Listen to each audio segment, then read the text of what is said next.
dans le cadre de la manifestation scientifique annuelle de l'association Technion France, comme le veut la tradition, nous avons choisi cette année de nous inscrire dans le domaine des nanotechnologies. Et cet événement s'intitule « Le Technion relève les enjeux de la révolution nano ». Il se tient donc aujourd'hui, le 14 décembre, à l'UNESCO. L'UNESCO est un grand soutien de l'association Technion France depuis 2004.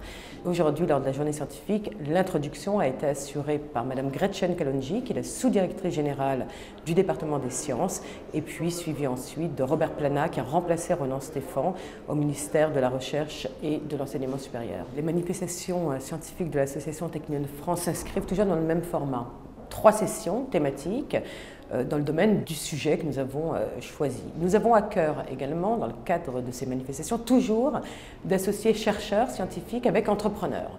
Dans le cas des nanotechnologies, c'est ce que nous avons fait. Donc, la première table ronde, présidée par le professeur Joseph Zis, qui est directeur de l'Institut d'Alembert à l'ENS Cachan, l'École normale supérieure de Cachan, traitait de tout ce qui est les défis dans le domaine de l'environnement et des matériaux. Alors, une table ronde qui a réuni d'abord 2 grands chercheurs du Technion, le professeur Wen Kaplan, qui est le doyen de la faculté des génies des matériaux, le professeur Guidi Frey, qui est également une grande chercheuse au Technion dans le domaine de la faculté des génies des matériaux, et à ses côtés, Philippe Martin, le directeur de la recherche scientifique et de l'innovation dans le groupe Veolia Environnement. Vous le savez, Veolia coopère avec le Technion depuis 4 ans maintenant, notamment dans des techniques de dessalement d'eau de mer. Philippe Ricou, du groupe Total, direction scientifique du groupe Total. François Trossard, également de l'ENS Cachan. Hélène Bouchia, du CNRS. Et le grand groupe de chimie Arkema,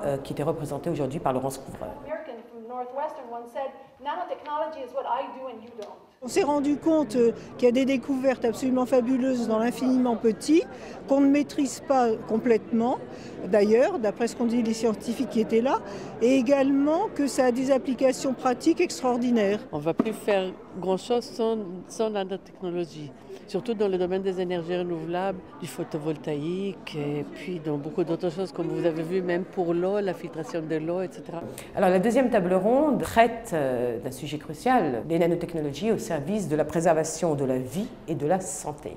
Parlons des Français tout d'abord. Patrick Couvreur, grand pharmacologue français, notre ami Jean-Marie Laine, le professeur Jean-Marie Laine, qui est prix Nobel de chimie français et à l'université de Strasbourg, notre ami Roussam Khayak du Technion, le fameux chercheur israélien arabe qui a mis au point une application majeure qui est un nanocapteur, un nez électronique qui sert à la détection, à la prévention du cancer. Uri Sivan, président fondateur du Russell Berry Nanotechnology Institute, et puis Isabelle Thinon de Gaulle, vice-présidente Sanofi Aventis, prospective et stratégie. Monique Axelos de l'INRA, l'Institut national de la recherche agronomique, pour la bonne et simple raison que nous avions souhaité également un angle dans le domaine de l'agroalimentaire concernant les applications nanotechnologiques. Laurent Lévy, CEO d'une très belle start-up, Nanobiotics, qui met au point aussi des applications nanotechnologiques dans le domaine des médicaments. Cette table ronde est présidée par notre ami Christian Policard, qui est partenaire associé de la société Biotech Développement Conseil et également membre du comité directeur de l'association Technion France.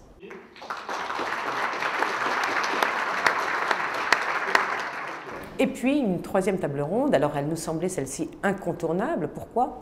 Parce qu'elle va traiter de la culture des nanotechnologies. Nous savons ô combien le débat a été brûlant en France dans ce domaine-là. Donc la culture, les risques, les opportunités et surtout le financement. Vous le savez, dans le cadre des manifestations de l'association Technion France, nous sommes extrêmement transparents dans notre discours.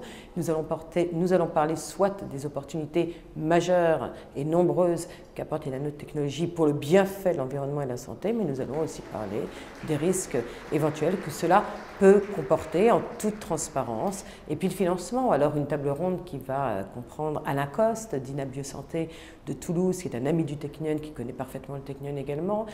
Nous allons avoir également notre ami Edouard Kuckerman, qui est le CEO de Kuckerman & Co et du fonds Catalyst en Israël. Le professeur Ishi Talmon, qui est le directeur du Russell Berry Nanotechnology Institute. Bernadette Bensaud-Vincent, qui est la présidente du COMETS au CNRS, qui est le comité d'éthique nationale dans le cadre du CNRS. Donc nous parlerons éthique, nous parlerons culture, nous parlerons risque et opportunité et nous parlerons également financement. C'est Jean-Marc Grenier qui assurera la conclusion de cette journée parce que nous avons souhaité un angle aussi industrie, finance, économie par rapport à cette journée qui a traité de science, mais qui a traité aussi d'application, d'industrialisation et de financement par rapport aux nanotechnologies. Le rôle du venture capital est encore limité, puisque le venture capital met 7% des capitaux disponibles dans l'industrie de la nanotech. Par contre, ça va évoluer quand les produits seront plus mûrs et on verra de plus en plus des fonds de capital risque investir dans la nanotechnologie dans les prochaines années. Well, the workshop is very good. It's very diverse, and we're very short talks. So people are making a huge effort to communicate from specific fields within this global or general nano topic to everybody. So the lectures have been fantastic. I think it's very good because we're really getting to know each other. There's a lot of cross-communication going through, and very rapidly, very condensed, but it's very good. Dans certains domaines, il se trouve que le Tertium représente ce qui peut se faire à peu près de mieux, voire dans le top 5 mondial, au niveau de ce qu'on peut faire avec le MIT ou d'autres universités américaines. L'avantage que nous y trouvons, c'est que dans le Tertium, il y a une méthode de travail. On trouve sur le même campus des gens d'horizons différents qui travaillent sur des sujets communs. Le deuxième point, c'est qu'il y a un modèle qui consiste à passer relativement rapidement de la science fondamentale à la science du laboratoire, puis au niveau pilote. Et c'est un institut qui arrive à très bien faire ça, c'est-à-dire de faire ce qu'on appelle donc le upscaling, comme j'ai pu le dire dans mon intervention. C'est passer donc de l'échelle micro à l'échelle méso et à l'échelle un petit peu plus élevée du pilote. Et ça, ils ont un modèle qui le fait très bien. Et pour nous, industriels, c'est extrêmement important.